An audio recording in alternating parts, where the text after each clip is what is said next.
వందనాలు. ఎవరి బిడ్డలకి చిన్న బిడ్డలకి మా దీవులను మా శిష్యులు తెలియజేసుకుంటూ మరి దినము మళ్ళా ఎందుకంటే సంవత్సరానికి 2 పర్యాయాలు మనకి ఈ అంశం వస్తుంది. సాక్రిమెంట్స్ అంటే సంస్కారము, బాప్తిస్మము అనేది ఒక సంస్కారము, బల్లారాధన అనేది ఒక సంస్కారము.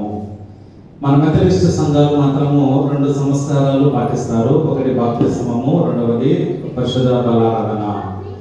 అదే రోమన్ క్యాథలిక్ వారు ఆర్ఎస్ఎం సంఘస్థులు 7 సాక్రిమెంట్స్ ఉంటాం. వారికి 7 సంస్కారాలు వారు ఉంటాయి. 7 ఖచ్చితంగా వారు పాటిస్తూ ఉంటారు.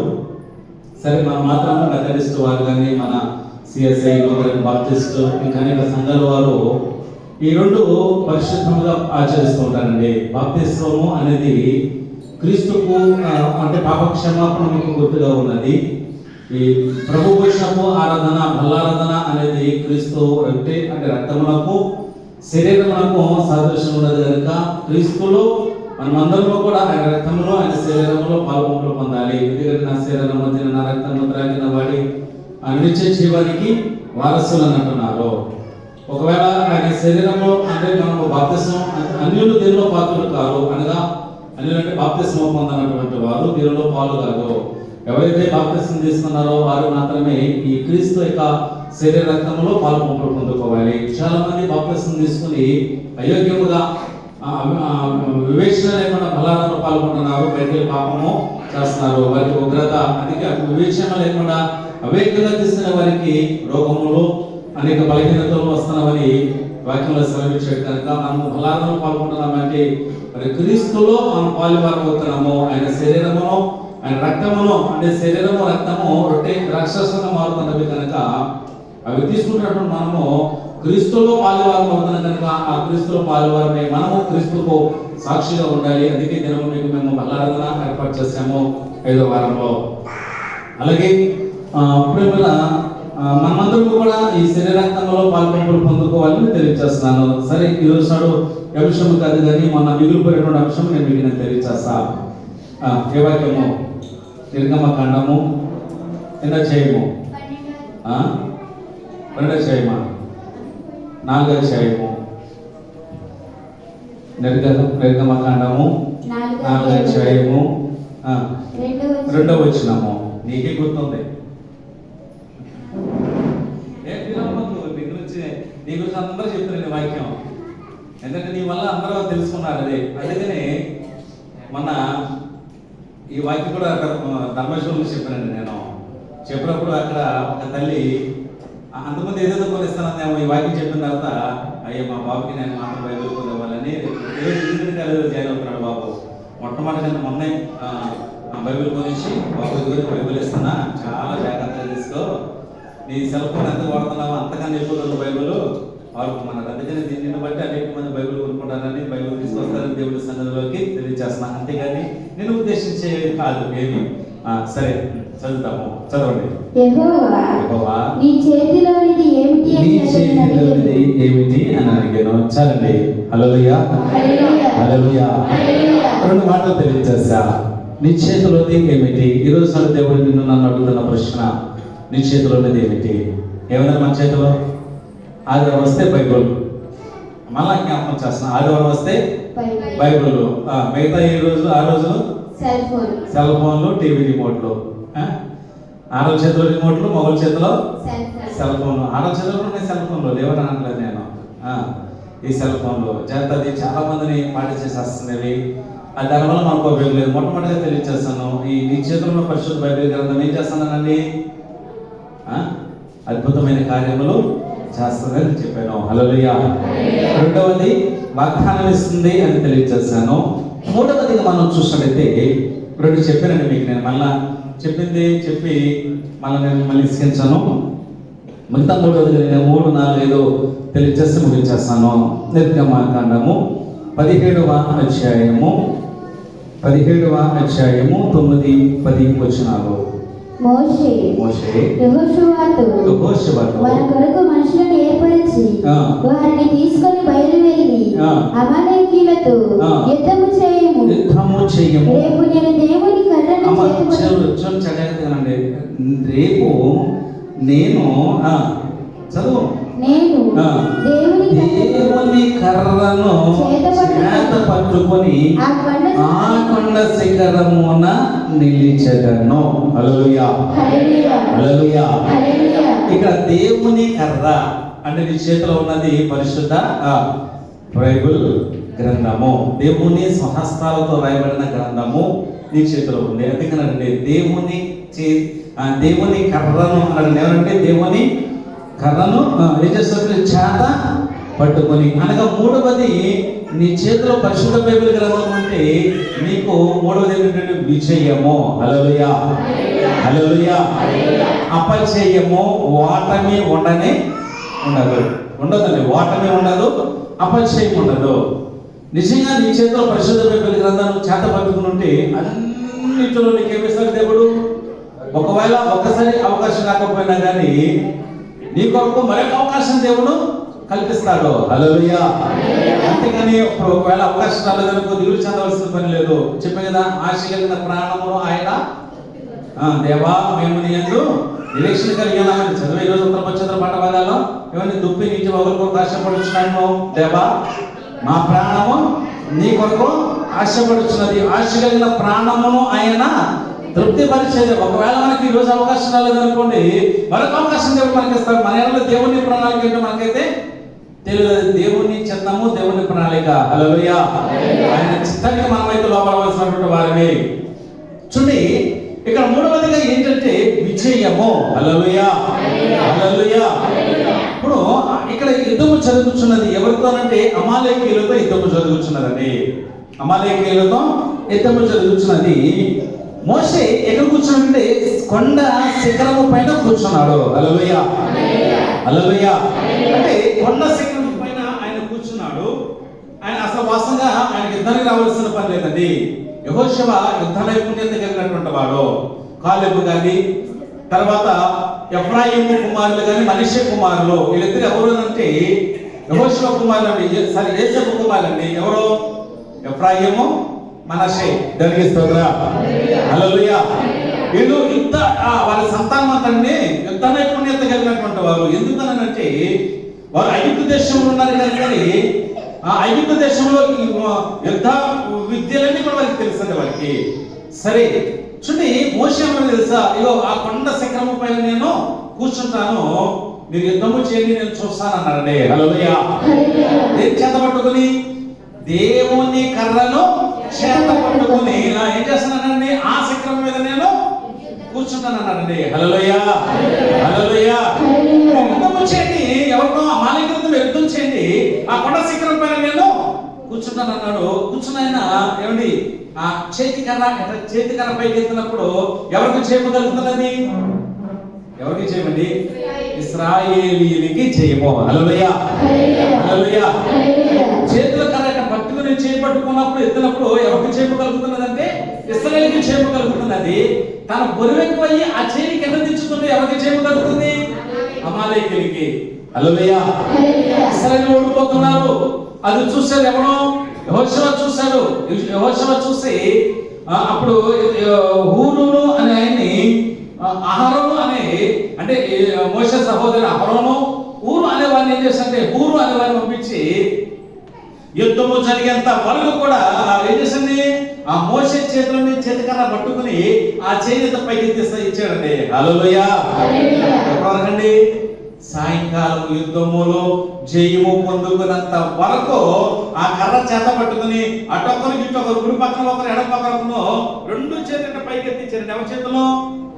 మోషే చేతిలో. అప్పుడు మోషే వయసు ఎంత? దగ్గర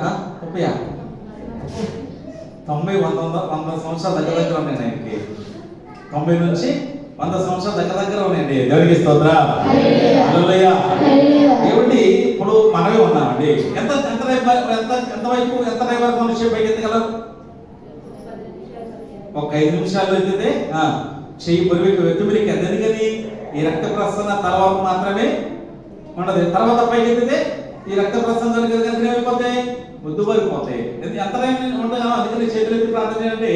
ఒక 5 నిమిషాలు చేతులు ఎత్తిన తర్వాత ఎందుకని? బరువు ఎక్కువైపోయి. కానీ నువ్వు ప్రార్థించేంత వరకు నీ చేతులు పైకి ఎత్తితేనంటండి. స్తోత్రం. హల్లెలూయా, హల్లెలూయా. చేతులెత్తి ప్రార్థన చేస్తే అంతా నీకు విషయం అంటే దేవునికి స్తోత్రం. మనం ఏం చేస్తాం? చేతులు ఎత్తుతామా? అందుకే అన్నాడు ఒక మాట, పురుషులైతే సమస్యము లేని వారై మీ చేతులెత్తి ప్రార్థన చేయమనండి. ఎవరిని? పురుషులేనా? స్త్రీలుగా? స్త్రీలు ప్రార్థన చేస్తారు కనుకనే ఏమన్నాడు? పురుషులారా సంశయము లేని వారే, పేద పత్రికలో వద్దండి, పురుషులారా సంశయము లేని వారు మీరు చేతులెత్తి ప్రార్థన చేయనండి. నిజంగా పురుషులు ఏ గంట ప్రార్థన చేస్తే ఆయన ఎప్పుడు విషయమనండి. దేవునికి స్తోత్రం. మోకరించి ప్రార్థన చేస్తే పురుషులే ప్రార్థన చేయరు, స్త్రీలు మాత్రం ప్రార్థన చేస్తారు కానీ దెబ్బలాడేది మాత్రం వాళ్ళే ప్రార్థన చేస్తారు. కానీ అంటే కానీలో ఉంది ఏదో అంతేనంటారా? స్తోత్రం, హల్లెలూయా. అందుకేనండి ఆ చేతులు ఎంత వరకు, ఆ చేతులు ఎత్తినంత వరకు ఎవరికంటే ఇశ్రాయేలుకి జయము కలిగినది. ఇశ్రాయేలు ఎదుట నిలవలేక అమాలేకులు పారిపోయారటండి. హల్లెలూయా. అనేక మంది హతులయ్యేదో అక్కడ వాక్యములు మనకు సెలవిచ్చుచున్నది. ఇప్పుడు ఏమన్నా చూడండి, 14 వచ్చినము కొద్దిగా తుడిచేయి వేసే వరకు కూడా వాళ్ళ చేతులు పైకెత్తుకొని ఉన్నట్లుగా మనము చూస్తున్నాము. ప్రియ దేవులారా, హల్లెలూయా, హల్లెలూయా. నీ చేతులున్న పరిశుద్ధ బైబిల్ గ్రంథము చేతులు పైకెత్తును ప్రార్థన చేయాలి. చూద్దాం, ఒక మాట తెలియచేస్తాం. అమ్మ నుంచోటి ఆరాధన ప్రార్థన చేయమని కానీ మన కాళ్ళ దగ్గర ఏముంటాయి? బైబిల్ ఉంటాయి. మనం ఏం చేస్తాం? లేచిన పడతాం, కాళ్ళ దగ్గర బైబిల్ పెడుతున్నాం. మరి చేత పడి కొన్ని నిలబడినప్పుడన్నా కనీసం బైబిల్ గ్రంథం చక్కలో పెట్టుకుంటామా? ఎక్కడ ఉంటాయి? నిలబడినప్పుడంటే కాళ్ళ దగ్గర ఉంటాయి. మనం అసలు కాళ్ళ దగ్గర పెట్టి అసలు ఎట్లా ఉంటుందంటే, అదే మోసే చేతులు పాము తిరగబడి, మోసే తిరగబడ్డాడు, పాము తిరగబడదు, తెలివి పరిస్థితులు అన్నట్టుగా మన కాళ్ళ దగ్గర బైబిల్ ఉంటుంది. కానీ కనీసం అయ్యో ఈ కాళ్ళ దగ్గర పశువుల బైబిల్ గ్రంథం ఉంటుందని పట్టుకుంటామా? అన్ని జనులు చూడండి, వాళ్ళు అసలు వాళ్ళ గుడికి వెళ్ళారంటే ఎట్లా చేస్తారు? వాళ్ళు ఏదైనా పలహారం పెట్టారనుకోండి, ఏం చేస్తారు? అసలు కళ్ళ హద్దుకొని చేతితో తింటారు. అంటే తింటారు, ఒకవేళ చేతి కలరాస్తుంటారు. మనం ఏం చేద్దాం? అసలు ఇక్కడ ఎంత పడే చేసుకుని రోడ్డు అంతా పడేసుకుంటా వెళ్తాం మనము. ఎందుకని మనకి ఎక్కువ అయ్యి అందరు ఎక్కువ కదా. కొంతమంది లడ్డూలు ఇచ్చారనుకోండి, తినరు. ఏం చేస్తారు? లడ్డూలకు పక్కన పడేసుకుని వెళ్ళిపోతారు. మీరేమో కాదు కానీ మీరు చెప్తారా? మా ధర్మజగూడ మాత్రం ధర్మజగూడ ఉంది, ఇక్కడ ఎవడో ముందల వాళ్ళకి వద్దంటే మానేస్తారు. కానీ ఏం చేస్తారు? పక్కన పడేసేసి వెళ్ళిపోతారు. వాళ్ళకి ఎక్కువ అంటే బాగా దొరుకుతాయి, లడ్డూలు ఏం దొరుకుతాయి అని వదిలేసి వెళ్ళిపోతుంటారంటే. దేవుడి సన్నిధిలో దొరికిన ప్రసాదాలను ఏం చేస్తారు తెలుసా? అది అంత సోమ అంటుంటారంటే వాళ్ళు. మనకైతే పలహారం కానీ మిర్చిలు కానీ పడేసుకుంటే అంటూ ఉంటారండి. అదే వాళ్ళు మాత్రం తీసుకుని చేతికి ఒకలా తిండి తల రాసుకుంటారు. తప్ప నుంచి ఎక్కడ అంటే పైన ఉండాలి అంటుంటారు, రాసుకుంటారు వాళ్ళు. దేవునికి స్తోత్రం, హల్లెలూయా. నిలబడినప్పుడు నీ కాళ్ళ దగ్గర ఏమి ఉండకూడదు? బైబిల్ ఉండకూడదు. ఏం చేయాలండి? అది కూడా చేత పట్టుకుని నిలబడినప్పుడు, ప్రార్థన పాట పాడినప్పుడు, నిలబడి దేవుని స్తుతించేటప్పుడు కూడా నీ చేతులు బైబిల్ పెట్టుకుని నువ్వు దేవుని స్తుతించు. హల్లెలూయా, హల్లెలూయా. అన్నిటి విషయమే నువ్వు గ్రంథాన్ని చేత పట్టుకుని వెళ్ళు. ఏ పరిశుద్ధ బైబిల్ గ్రంథాన్ని నువ్వు చేత పట్టుకుని వెళ్ళి నువ్వు ఎత్తి ప్రార్థన చేయి, నువ్వు చేత పట్టుకుని ప్రార్థన చేయి. నీకు అన్నిటిలో దేవుడు విజయమును ఇస్తాడు. హల్లెలూయా. ఉండనే ఉండదు. అందుకనే మేము మోషే కానీ అందరూ కూడా ఎక్కడికి ఇద్దరికి వెళ్ళాలి కానీ దేవుడి దగ్గరకు వచ్చి యెహోవా మందసాన్ని మొదలు పెట్టేవారండి. ఇదేంటని మందప్పుడు ఎరుకో గోడలు అడ్డు వచ్చినవి, ఎరుకో గోడలు అడ్డు వచ్చినాయి. అడ్డు వచ్చినప్పుడు ఏం చేశారు? ముందర ఉన్నారని యాజకులు యెహోవా మందసాన్ని, అంటే దావీదు కానీ ఎప్పుడైనా కానీ యుద్ధానికి వెళ్ళినప్పుడు ఖచ్చితంగా ముందర ఎవడదంటే యెహోవా మందసము. యెహోవా మందసం ఏముండదండి? అహరోను అన్నగలిగిన పాత్ర ఒకటే, అహరోను కర్ర చీరించడండి, చేతి కర్ర మూడవది 10 ఆజ్ఞలు, దేవుడి స్వహస్తాలతో రాయబడిన 10 ఆజ్ఞలు కలిగినటువంటి 2 రాతి పలకలు, అంటే పరిశుద్ధ బైబిల్ గ్రంథం. 2 అంచులు వాడి కలిగిన కటకము ఏదండి? అంటే వారు ముందర యెహోవా మందసాన్ని పట్టుకుంటూ వెళ్ళి, ఎప్పుడైతే యెహోవా మందసాన్ని ముందు పట్టుకుని వెళ్ళారో ఎప్పుడు వారికి విషయం కానీ ఓటమి అనేది లేదు. ఒకవేళ వారికి ఓటమి కలిగినది కారణం ఏంటో తెలుసా? అంటే సౌలు కాలంలో ఎక్కువగా యుద్ధాలు ఓడిపోవడం గల కారణం ఏంటో తెలుసా? ఈ సౌలు యెహోవా మందసాన్ని అంతగా ప్రాధాన్యత ఇవ్వకపోవడం ద్వారా యెహోవా మందసానికి ఎప్పుడైతే ప్రాధాన్యత ఇవ్వరో అప్పుడు వారికి ఓటమి కలిగేది. కానీ యెహోవా మందసము కానీ అప్పుడు యెహోవా మందసము, ఆ యెహోవా మందసమే నీ చేతుల్లో ఉన్న పరిశుద్ధ బైబిల్ గ్రంథం, పతన గ్రంథంలో యెహోవా మందసము.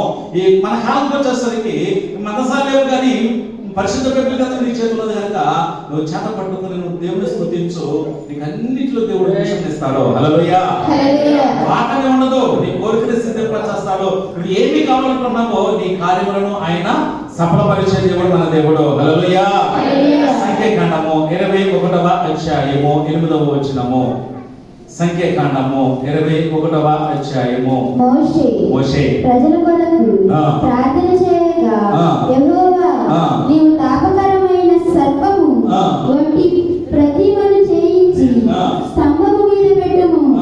అప్పుడు ఎక్కడ చూడండి, తాపకరమైన సర్పమును చేయమన్నప్పుడు ఆ కర్ర అద్భుతం చేయలేదు, కానీ ఆ కర్ర మీద ఆ మరొక సర్పము చేసినప్పుడు ఏం జరిగిందండి, వారికి చేయము కలిగినది. హల్లెలూయా. హల్లెలూయా.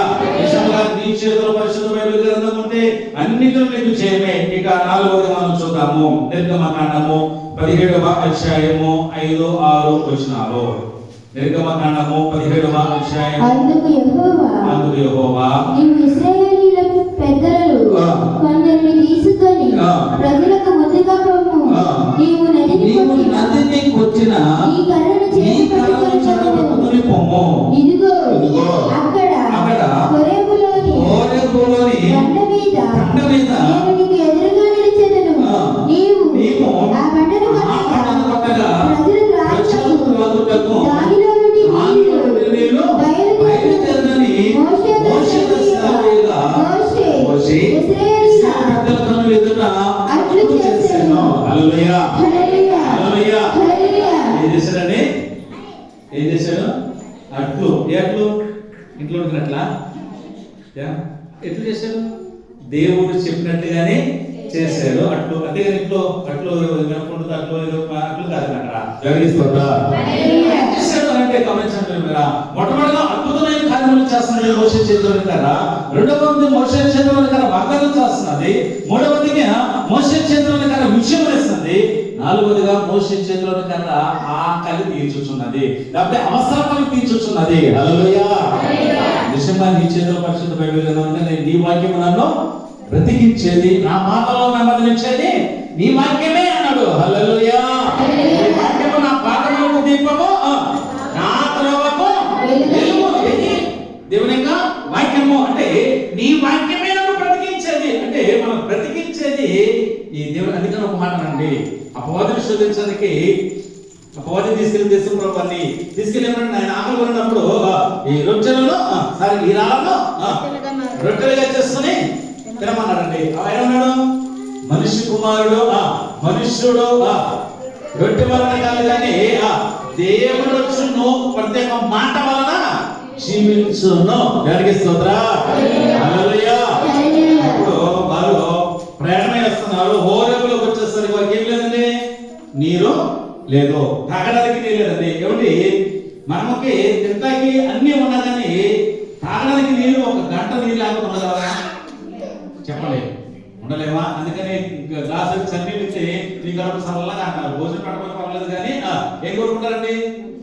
గ్లాసులు మంచిగా ఇస్తే చాలా కోరుకుంటారు చాలా మంది కూడా. హల్లెలూయా. హల్లెలూయా. నీరు లేవు, అందుకేనండి నీ కర్రలో నీ కర్రలో చేత పట్టుకుని హోరేబులో నిలబడ్డ బండ మీద ఉన్నాను, బండను కొట్టు అన్నాడండి. దేనితో? చేతి కర్రతో బండను కొట్టు అన్నాడండి. దేవునికి స్తోత్రం. మాట్లాడమంటే ప్రసంగి సామెతల గ్రంథం ఉదయం నిర్వహిస్తుంది. కీర్తనలు కూడా ఉందండి, నీ పిల్లలను బండకేసి కొట్టుము అన్నాడండి. బుద్ధి వచ్చినాడు బండకేసి కొట్టమన్నాడండి. బండకేసి కొట్టాలండి, బండకేసి కొట్టాలి పిల్లల్ని చెప్పండి అండి. బుద్ధి వచ్చినట్టు నీ నీ పిల్లలను బండకేసి కొట్టమన్నాడండి. నాకు చాలా మంది తప్పుగా ఉక్కిరీకరిస్తున్నారు, కానీ ఆ బండ ఎవరండి? క్రీస్తు. అనగా నీ బిడ్డను దేవునికి నడిపించు. కనుక హోరేబులో ఉన్న బండ మీద ఉన్నాను, ఆ బండను కొట్టు అనగా క్రీస్తు అనే బండ నీకేమిస్తుందో తెలుసా? దాహముద్ది. అందుకే నేను ఇచ్చు నీరు త్రాగకూడదు మరన్నది కూడా కట్టుకున్నాడు. నేను ఇచ్చు ఆహారము మరన్నది కూడా, అందుకే జీవాహారము నేనే అంటున్నాడు. దేవునికి స్తోత్రం. హల్లెలూయా. అనగా ఈ లోకంలో మనకి ఏది కావాలో, ఆహారం కానీ లేకపోతే నీరు కానీ, ఏ అవసరత కావాలో ప్రతి అవసరత తీర్చేది నీ చేతిలో ఉన్న పరిశుద్ధ బైబిల్ గ్రంథం నువ్వు ఉపయోగిస్తేనే. అంతేగాని నీ చేతిలో ఉండగానే, నీ ఇంట్లో ఉండగానే ప్రయోజనము లేదు. ప్రియ దేవుని బిడ్డలారా, హల్లెలూయా. హల్లెలూయా. ఏలియా ఉన్నాడు, ఏలియాకి ఆకలేసినప్పుడు ఏం చేసింది? కాకుల ద్వారా ఆహారాన్ని పంపించాడు. ఎక్కడండి? వాళ్ళ దగ్గర పంపించాడండి. దేవునికి స్తోత్రం. కాకులే మరి అసలు చెప్పలేము. కాకులు ఎటువంటి కానీ వాడుతోనే మాంసాన్ని ఏ రొట్టెలో తీసుకొచ్చి ఏలియాని పోషించిన దేవుడు 3.5 సంవత్సరాలు భయంకరమైన కరువు ఉంటే ఏలియాకి ఏమైనా పదవైందా? సరే, ఇశ్రాయేలు ప్రజలు 40 సంవత్సరాలు అరణ్యయాత్ర చేస్తారు. ఎన్ని సంవత్సరాలు? 1 రోజు 2 రోజుల 40 సంవత్సరాలు అరణ్యయాత్ర చేస్తే వారికి ఎట్లా ఆహారం అండి? ఏమండి, దేవుడు కమండి ఆకాశం నుండి దేవదూతలు తీసుకుని మన్నా కలిగిన ఆహారం కనిపించండి. ఇశ్రాయేలు ప్రజలకు 40 సంవత్సరాల వరకు పోషించాడు దేవుడు. హల్లెలూయా, హల్లెలూయా. ఈ వాక్యమే నిన్ను నన్ను ప్రతిహించేది వాక్యమే. మనకు జీవాహారం ఇచ్చేది దేవుని యొక్క వాక్యమే. కనుక నీ చేతిలో ఉన్న కారణం మంటకేసి కొట్టమన్నప్పుడు ఒకే వచ్చిందండి, జలాలు కుక్కుకుండా వచ్చినాయండి. నిజంగా ప్రియులారా, మరి నీవు కూడా నీకు నాకు కొదవలేదు అన్న ఆలోచన అనేది ఉండదండి. నీ హృదయంలో వాక్యం ఉంటే, నీలో దేవుని యొక్క వాక్యం ఉంటే, నీ హృదయంలో ఈ పరిశుద్ధ బైబిల్ గ్రంథంలో ఉన్న వాక్యం ఉంటే నీకు ఎదురు కొదవ ఉండదు అనుకున్నారా? ఏ కొదవ ఎప్పుడు ఏది ఇవ్వాలో దేవుడు సహాయమో చేసే దేవుడు మన దేవుడు. హల్లెలూయా. బండ మీద నిలబడ్డాడు. ఆయన బండను కొట్టినప్పుడు జలాలు మారాను మధురముగా మార్చాడు, మన్నానుతో పోషించాడు దేవుడు వారిని. దేవునికి స్తోత్రం. హల్లెలూయా. కనుక నీకు నాకు ఏ కొదవ లేకుండా సహాయం చేసే దేవుడు ఉన్నాడు. కనుక ఆ బండ అంటే ఆ మోసే చేతులను కదా వారికి ఆకలిని తీర్చింది, లేకపోతే వారి అవసరతలను తీర్చింది, వారు పోషించింది అని కూడా చెప్పొచ్చు మనము. దేవునికి స్తోత్రం. హల్లెలూయా, హల్లెలూయా. ఇంకా నిన్ను అంటే ఏమన్నా సింహం పిల్లలు లేవి కలవై ఆకలి దొరకదు, కానీ యెహోవాను ఆశ్రయించు వారికి పదపడదండి. హల్లెలూయా. మనలో నివసించే సింహాలకి కడుపులో ఆకలేస్తానండి, కానీ దేవుణ్ణి ఆశ్రయించిన వారికి ఏ మేలు పడమని నీకు. దేవునికి స్తోత్రం. హల్లెలూయా. ఆహారముతో పోషించువాడు చుంటె తేనె ధారతో, కొండ తేనెతోనూ చుంటె తేనె ధారతోనూ మంచి గోధుమ పంటతో నేను నిన్ను తృప్తి పరిసరాన్ని దేవుడు సెలవించుచున్నాడు. దేవునికి స్తోత్రం. హల్లెలూయా. మోషే చేతులను కర్ర వారి అవసరతను తీర్చింది, వారికి ఆహారాన్ని తీర్చింది, వారికి దాహాన్ని ఇచ్చింది. కనుక నీకు కూడా ఇచ్చేది మోషే చేతులని కర్ర. చూద్దాం సంఖ్యాకాండము 20వ అధ్యాయము 8వ వచనము మనం చూస్తే,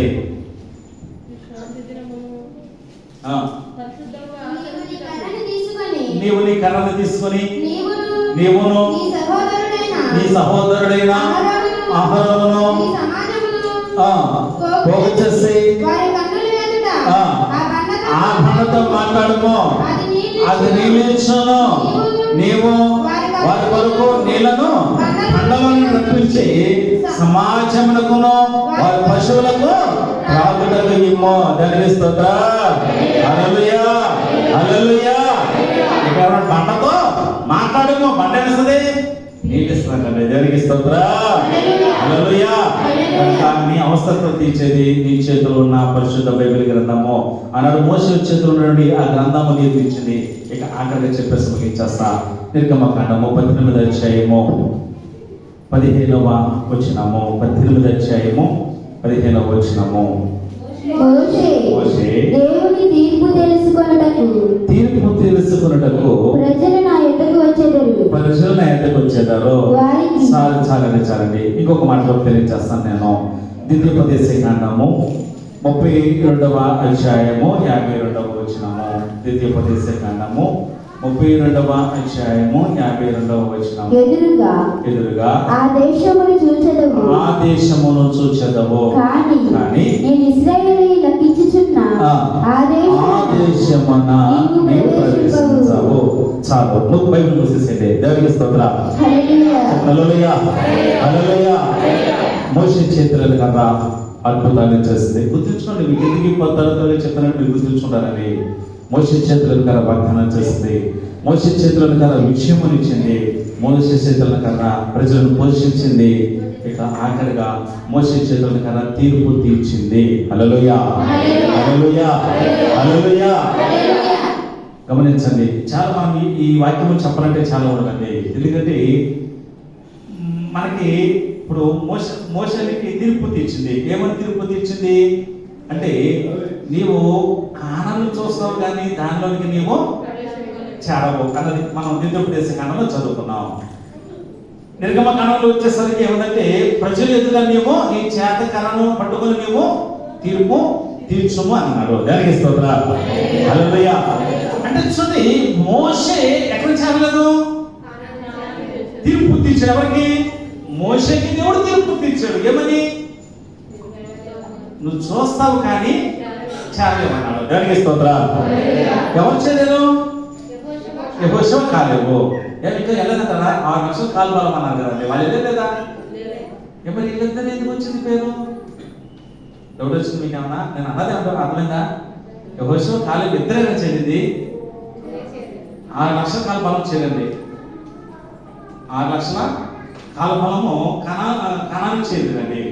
ఈ 12 గోత్రాలకు శ్వాసలు పంచిపెట్టారు కదా, మరి ఇద్దరే ఉంటే కణానికి ఇద్దరే చేస్తే అంతమంది ఎక్కడ ఉంటారు చెప్పండి? స్తోత్రం. హల్లెలూయా. మీకు డౌట్ అవ్వచ్చు. సరే, నాకు కూడా ఒకప్పుడు నాకు డౌట్ వచ్చేది, కానీ తర్వాత నేను త్వరగా బైబిల్ చదువు నాకు అర్థమైనటువంటి విషయం ఏమిటంటే, ఐగుప్తు దేశంలో బయలుదేరినటువంటి వారిలో అర్థమైందండి, ఐగుప్తు దేశంలో బయలుదేరినటువంటి వారిలో అంటే ఐగుప్తు దేశం చూసినటువంటి వారు కానాను చూసినటువంటి వారు ఇద్దరే. అర్థమైందా? అర్థమైందండి. ఐగుప్తు దేశంలో బయలుదేరినటువంటి వారు కానాను చేసినటువంటి వారు అంటే అక్కడ దగ్గర 6 లక్షల మంది పైన బయలుదేరి ఎక్కడి నుంచి? ఐగుప్తు దేశం నుండి 72 మందిగా బయలుదేరినటువంటి వారు లక్షల మంది అయిపోయారండి అక్కడ. దేవునికి స్తోత్రం. ఇప్పుడు అందరూ ఐగుప్తు దేశాన్ని బయటకు వచ్చేసారు. అక్కడికి ఎర్ర సముద్రం దాటి వచ్చేసారు. కానీ ఈ మధ్యలో ఐగుప్తు దేశం నుండి బయలుదేరి వచ్చిన వారందరూ ఈ 40 సంవత్సరాలు అందరూ చనిపోయారండి. మరి మిగతా ఎక్కడారండి? వారు పుట్టిన సంతానము. ఎవరు పుట్టిన సంతానము? ఈ ఐగుప్తు యాత్రలో 40 సంవత్సరాల యాత్రలో మిగతా వారు పుట్టినటువంటి వారి పెద్దల ఆ సంతానం అంతా కూడా వారందరూ కలిసి చేరింది. అంటే ఐగుప్తు చూసింది, కానాను చేరింది, ఇద్దరే చేరింది. చూడండి, మోషే చూశాడు కానీ కానాను చాలా. దేవుడు చెప్పాడు ఏమనంటే, ఎందుకు చేరలేదు మోషేని అన్నాడు దేవుడు. మోషే నా ఇల్లంతటలో మిక్కిలి నమ్మకమైన వాడు, సాత్వికమైనటువంటి వాడు. హల్లెలూయా. హల్లెలూయా. మిక్కిలి సాత్వికమైనటువంటి వాడు మోషే, నమ్మకమైనటువంటి వాడు మోషే. అటువంటి వాడు చూశాడు కానీ చాలా. కారణం ఏంటండి? ఇశ్రాయేలు ప్రజలు ఈయన ఎక్కడున్నాడండి? పర్వతం మీద, హోరేబ్ కదండి, సీనాయి పర్వతం మీద ఎవరో మోషే. కింద ఏం చేస్తున్నారు? కొన్ని గొంతెనమ్మ పండుగ చేసుకుంటున్నారు. చేసేది ఎవరు? గొంతెనమ్మ పండుగ. మనోళ్ళే చేసేవాళ్ళు గొంతెనమ్మ పండుగ. మనోళ్ళే చేసేవాళ్ళండి. ఇప్పుడు చేయట్లేదండి. మనోళ్ళే చేసేది. ఎక్కడ ఉంటాయి? ఒకటి కనిపిస్తాయి రోడ్డు పక్కన ఎక్కడో. ఇప్పుడు లేవులేండి. ఇప్పుడు దేవుడికి స్తోత్రం.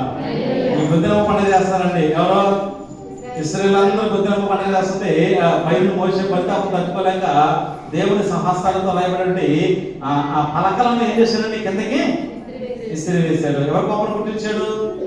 దేవుడికి కోపం పుట్టించాడు. సరే, ఈ ప్రజలు విసిగించేస్తున్నారు. ఏమని? మాకు తాగడానికి నీరు లేదు, తినడానికి అది లేదు, ఇది లేదు, ఐదు దేశం ఉంది, ఇది ఉంది, అక్కడే మాకు మా బతుకులు ఏంటో మాకు ఇక్కడ తీసుకొచ్చామంటే ఈ మోసంతో తట్టుకోలేక పండుగ ఒకసారి కొట్టబడి ఏం చేసి 2 సార్లు కొట్టాడు. ఇప్పుడు ఎవరు తీర్పు తీర్చాడు? దేవుడు మోషే తీర్పు తీర్చాడు. ఎందుకని? ఆయన చేసిన అంటే అతిక్రమం పెట్టాను పాపం అంటారో మరి ఏమంటారో తెలియదు, కానీ ఆయన చేసినటువంటి ఆజ్ఞను అతిక్రమించడం ద్వారా ఆయనకి ఏం తీర్పు వచ్చిందండి? చూస్తావు కానీ చాలా. ఎందుకు చాలదండి? 2 కారణాలు. ఒకటి, పండుగ ఒక్కసారి కొట్టమంటే 2 సార్లు కట్టాడు. దేని సహస్రాలతో రాయబడినటువంటి పలకలను ఏం చేశాడండి? కిందకి విసిరి కొట్టేశాడు. ఈ 2 పనుల వల్ల నువ్వు చూస్తావు కానీ చాలా. తీర్పు తెచ్చినప్పటికీ మోషేకి తీర్పు తెచ్చాడు దేవుడు. హల్లెలూయా. అంటే నీ చేతిలో ఉన్న నీ పరిశుద్ధ బైబిల్ గ్రంథం నీకు తీర్పు. ప్రతి ఒక్కరూ క్రీస్తు న్యాయపీఠ మీదట ప్రత్యక్షం కావాల్సిందే. అవి మంచివైనది సరే, చెడ్డమైనది సరే, అందరూ ఎక్కడబడండి అనుకుంటున్నామేమో. 10 మందికి నువ్వు తీర్పు తీరుతున్నావు ఈ లోకంలో, కానీ నీకు తీర్పు తీర్చేవాడు ఒకడు ఉన్నాడు. ఎవరికి స్తోత్రం. ఆ తీర్పులో నువ్వు నిలబడతావు. ఇక్కడ తప్పించుకోవచ్చు. ఎక్కడ? అబద్ధాలాడి, తప్పుడు సాక్ష్యం నిలబెట్టి, అబద్ధ సాక్ష్యం నిలబెట్టి, అబద్ధాన్ని న్యాయ తీర్పు తీర్చి ఏమండి ఇక్కడ తప్పించుకొచ్చావు, కానీ అక్కడ మాత్రము.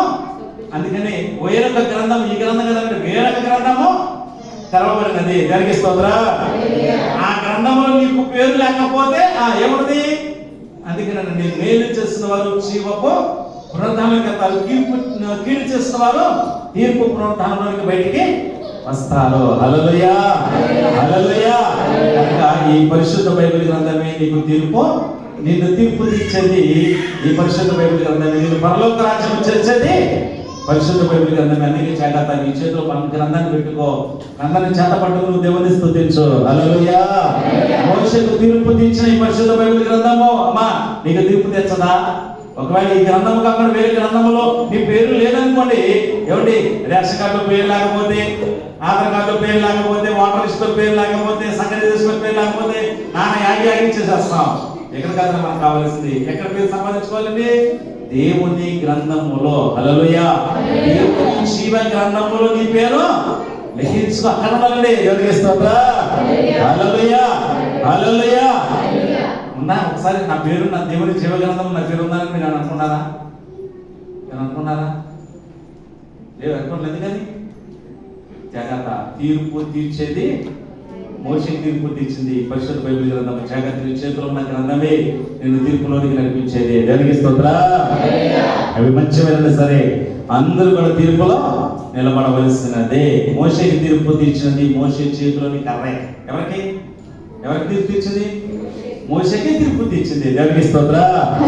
అలాగే నీ చేతిలో ఉన్న పరిశుద్ధ బైబిల్ గ్రంథం నీకు నువ్వు మంచి చేస్తున్నావా, చెడు చేస్తున్నావా, మంచి మార్గం ఉంటున్నావా, చెడు మార్గం ఉంటున్నావా అని తీర్పు తీర్చేదే గ్రంథము. కనుక జాగ్రత్త. దేవుని మార్గం వైపు నువ్వు పయనించు, దేవుడి వైపు చూడు. నీ చేతిలో పరిశుద్ధ బైబిల్ గ్రంథం ప్రతి దినము చదువు. దేవుడు అద్భుతమైన కార్యములు చేస్తారు. దేవునికి స్తోత్రం. మోషే చేతులుగా ఏం చేసింది? ఎన్నానమ్మా మోషే చేతులుగా ఏం చేసింది? చెప్పండి. ఎన్నిసార్లు చెప్పాను నేను. ఇప్పుడు చెవులు శంకు నా పరిస్థితి. ఏం చేసింది? మొదటిగా అద్భుతం చేసింది. చెప్తుందిగా, చెప్పా మళ్ళీ దగ్గర పెట్టుకుని. మొదటిగా అద్భుతం చేసింది. రెండవది వాగ్దానం చేసింది. మూడవదిగా విషయములు ఇచ్చింది. నాలుగవదిగా అవసరతలు తీర్చింది. ఐదవదిగా తీర్పును తీర్చింది మోషే చేతులను కదా. ఇప్పుడు నీ చేతిలో పరిశుద్ధ బైబిల్ గ్రంథము అద్భుతాలు చేసేది. నీ చేతిలో పరిశుద్ధ బైబిల్ గ్రంథము. నీ చేతిలో పరిశుద్ధ బైబిల్ గ్రంథం వాగ్దానము ప్రతి దినము నీతో మాటలు వాగ్దానం చేస్తుంది. నీ చేతిలో ఉన్న పరిశుద్ధ బైబిల్ గ్రంథము నీకు విషయమును ఇస్తుంది. నీ చేతిలో పరిశుద్ధ బైబిల్ గ్రంథము నీ అవసరతలను తీరుస్తుంది, అక్కలను తీరుస్తుంది. నీకు ఏది కావాలో ప్రత్యేక సహాయమును చేస్తుంది. ఇక ఐదవదిగా తీర్పు తీర్చేది ఈ పరిశుద్ధ బైబిల్ గ్రంథం. జాగ్రత్త. నీ చేతిలో ఉన్న పరిశుద్ధ బైబిల్ గ్రంథం చేత పట్టుకుని నువ్వు దేవుని స్తుతించు, ప్రార్థన చేయి. సరే, ఒక చిన్న మాట చెప్పేసి ముగించేస్తా. టైం ఎక్కువ అయిపోయింది. నా టైము ఎక్కువ టైం కాదు, తక్కువ చెప్తానుకున్నా కానీ ఇప్పుడు వాక్యం. స్తోత్రం. హల్లెలూయా. నేను వాక్యాన్ని ముగించేసాను. ఎందుకంటే వాక్యం నాతో కూడా మాట్లాడినప్పుడు నేను చెప్పలేదా అంటే, పోయిన మాకు మా అమ్మకి మొత్తం 17 మంది మనవరాలు, మనవరాలు 17 మంది. మనవరాలు 17 మంది. తర్వాత ముదు మనవల్లో 17 మంది. వాళ్ళు 17, వీళ్ళు 15. ముదు మనవళ్ళు. స్తోత్రం. హల్లెలూయా. చెప్పారు కదా పోయిన ఆదివారం అమ్మ బాగాలేదని చెప్పాను కదా నేను. సరే, ఇక తీసుకొచ్చిన తర్వాత ఆదివారం తీసుకొచ్చిన తర్వాత అందరికి ఫోన్ చేసేసేది. బొంబాయిలో ఉన్న కూతురు మనవరాలకి, అయ్యా నేను చచ్చిపోతాను, నాకు వచ్చేసి అంటే. ఎవరినే బొంబాయిలో, కడపలో, హైదరాబాద్లో ఉన్న వాళ్ళందరూ ఫోన్ చేసేసి వచ్చిందమ్మా వచ్చేయండి. అందరూ విశాఖపట్నం నా చెల్లి అందరూ పొలోమని వచ్చేసేసారండి. స్తోత్రం. అలాగే అందరూ వచ్చేసి ఒక్కొక్క ఫ్యామిలీతో ఒక ఫోటో దిగింది. ఒక్కొక్క ఫ్యామిలీతో అందరు పిలిపించేసి అందరి ఫ్యామిలీతో ఫోటో దిగేసేసింది. నాకు తెలియదు అసలు నాకు ఫోన్ కూడా చేయలేదు మా అమ్మ. ఎందుకని నాకు చేయలేదు? అయ్యా నీ పిల్లలు కూడా తీస్తాను, నీ పిల్లలతో ఫోటో దిగాలప్పుడు ఫోన్ చేయలేదు నాకు. సరే, నాకు తెలిసింది ఏం చేస్తుంటే నేను అక్కడ మానేశాను. ఎందుకని చెప్తాను మీకు. నేను తర్వాత ఎలా మానేశానండి నేను అందరికీ ఎక్కడో. అసలు కనీసం మా అమ్మ అంటే మంచిగా ఉన్నప్పుడు మా అమ్మ మీద దెబ్బలాడుతున్నావే, నువ్వు ఎప్పుడు చస్తావే అన్న వాళ్ళు అందరూ పిలిపించేసేసి అందరికీ ఫోటో తీసేసేసుకుంది. దెబ్బలాడిన వాళ్ళు అందరినీ కాళ్ళు చేతులు మా అమ్మ మీద పేట చేసినటువంటి వాళ్ళు అందరూ ఉండాలండి. సరే, ఎందుకు కదలండి, వాళ్ళందరూ పిలిపించేసి ఫోటో దిగేసేసింది. అది తెలిసింది. చాలా బాధేసింది నాకు. అదేంటి నా పిల్లడు విశాఖపట్నం ఉన్నాడు, నా కూతురు రాజమండ్రిలో ఉంటుంది, ఏంటంటే నాకు ఫోన్ చేసి అయ్యా పిల్లలు తీసుకోమని చెప్పలేదండి. సరే అనుకున్నా, నన్ను వదిలేసానండి. నేను కూడా ఎలా మేనేజ్ చేశా. వారం రోజులు పోయిన సోమవారం నుంచి అది తెలిసింది. మన ఆదివారము అందరూ వచ్చేసారంట, ఫోటోలు దిగారంట. అబ్బో కోలాహలం ఉంది మీ ఇల్లు అంతా అని చెప్పేసారు నాకు. సరే నాకు ఒక్క ఫోన్ కూడా చేయలేదు. నాకు చాలా బాధేసింది. అంతంటే ఇదేంటారా బాబు, ఏదో బాగోకపోతే అయ్యా అంటది. అంటే బాగోపోతే ఎవరు గుర్తొస్తున్నారు చెప్పలేదండి. బాగోపోతే నేను గుర్తొస్తున్నా, బాగుంటే నేను అవసరం లేదు అంటే. సరే మళ్ళా మన బాగోపోయేసరికి నిన్న శనివారం మా వద్దుతో ఫోన్ చేయించింది. అయ్యా అమ్మ వాళ్ళ ఒక్కసారి రా. ఎప్పుడు ఎందుకు హాస్పిటల్ తీసుకెళ్తాను మాత్రమే నేను అర్థందా. అంటే చెప్తానండి, అంటే మనం ఎంత ప్రేమించాలనుకున్నా కానీ వాళ్ళు మాత్రం అనుకుంటున్నారు అంటే వాళ్ళ దగ్గర ఏదో మీరు ఇచ్చేసేస్తున్నారు. నేను వెనకాల కోర్టు వెనకాల రాసేస్తున్నాను, అందుకే నన్ను చూడగానే చేస్తారన్నట్టు వ్యవహారం ఉండి. సరే వాళ్ళ ఏమన్నా నాకు తెలియదు కానీ ఇక కనీసం అయ్యా మరి పిల్లలు తీసుకొచ్చేవా, పిల్లలు నా పిల్లలతో ఫోటో కూడా తెలియదు మా అమ్మ. అమ్మో నిజండి, నా పిల్లలతో ఫోటో దగ్గర కనీసం ఫోన్ కూడా చేయలేదు నాకు. బొంబాయి నుండి మా అమ్మాయి వచ్చేసింది, అన్నయ్య కూతురు, అన్నయ్య కొడుకు కడప నుండి వచ్చేసాడు, అక్క కూతురు హైదరాబాద్ నుంచి అక్క కొడుకు కూతురు వాళ్ళిద్దరు వచ్చేసారు, విశాఖపట్నం చెల్లి వచ్చింది, మా అబ్బాయి కూడా విశాఖపట్నం. కనీసం మొత్తం అన్నయ్య నేను కొత్తగా నన్ను తీసుకురామంటే వరకు ఫోన్ చేయడం వచ్చేసింది మా చెల్లి. ఎక్కడికి వచ్చేస్తున్నాను అన్నయ్య, నేను వచ్చేసాను అంది. నేను పట్టుకుని తిట్టా, ఏమా నువ్వు వచ్చేసావు, వాళ్ళు అక్కడే ఉన్నాడు కదా, నువ్వు వెళ్ళి తీసుకురాకుండా వచ్చినా కానీ ఒక మాట కూడా చేయలేదు అనేసరికి వాళ్ళు ఫీల్ అయ్యారండి. సరే వీళ్ళైతే నాకేం దిగులండి. సరే నిన్న శనివారం అవసరమయ్యి మళ్ళీ ఫోన్ చేసింది. నేను అన్నా నేను తీసుకెళ్ళను, రేపు సోమవారం వచ్చి తీసుకెళ్తా, నా పిల్లల్ని హాస్టల్ తీసుకెళ్తా, నేను తీసుకెళ్ళండి. అది కదయ్యా అంది. ఒకటి సరే నేను నాకు డబ్బులు అవసరమైనప్పుడే నేను చూపించాల్సి వచ్చినప్పుడు నేను గుర్తవుతున్నాను నీకు అని అన్నయ్య తల్లి మనసులో మాత్రం నాకు ఉంది. మనసులో మాత్రం ఉంది అంటే నాకు ఎవరు కావాలండి, హాస్పిటల్ చూపించడానికి వీడొకటి కావాలి. అర్థమైందండి. నేను కానీ నా పిల్లలు కానీ అవసరం లేకపోయినా కానీ నేను దేవుడు నాతో మాట్లాడేవారు. నీ తల్లి ముందు మీద నీవు నిర్లక్ష్యము చేయవద్దు. నేను వాక్యం ప్రతిరోజు వాక్యం చదువుతానండి.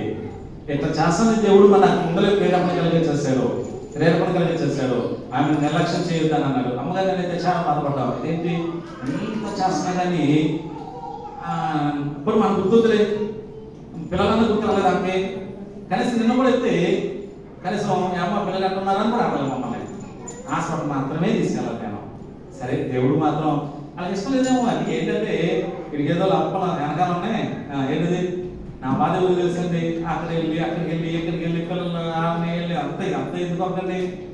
సరే ఆమె అంతకాలం మీద చూసేది తర్వాత కానీ దేవుడు నాతో మాట్లాడాడు. కానీ ఒకవేళ నేను ఇది నిర్లక్ష్యం చేస్తే దేవుడు నాకు ఏమిస్తాడు, ఖచ్చితంగా తీర్పు తీరుస్తాడు నాకు. అవును కదా, ఎందుకంటే దేవుడు నాతో మాట్లాడు ముందుగానే ముదు మీద నీ తల్లి నువ్వు నిర్లక్ష్యమో చెబుదా ముందరే చెప్పాడు నేను నిర్లక్ష్యం చేస్తే ఖచ్చితంగా నేను తీర్పులో నిలబడాల్సి వస్తుంది. దేవునికి స్తోత్రం. అందుకని ఆమెకు ఇచ్చిన ఇవ్వకపోయినా పలకరించినా కానీ నా 30 మందికి నేను బాపన హాస్పిటల్ తీసుకెళ్ళాను. కనుకనే రేపు మళ్ళీ అమ్మనే హాస్పిటల్ తీసుకెళ్ళి మళ్ళీ చూపించాలి. ప్రార్థన చేయండి. మీ ప్రార్థన నేను కోరుకుంటాం, మీ దగ్గర ఏం కాదు కానీ ప్రార్థన మాత్రము కోరుకున్న దేవుని చిత్తం ఎట్లా ఉన్నదో, దేవుని ప్రణాళిక ఉన్నదో దేవుడు మాట దీవించును కాక. ప్రార్థన చేసుకుందాము. లేచి పడితే మన ప్రాంతంలో దేవునికి సమర్పణ చేసుకుందాము. మనమందరూ కూడా లేచి పడితే మన ప్రాంతంలో దేవునికి సమర్పణ చేసుకుందాము.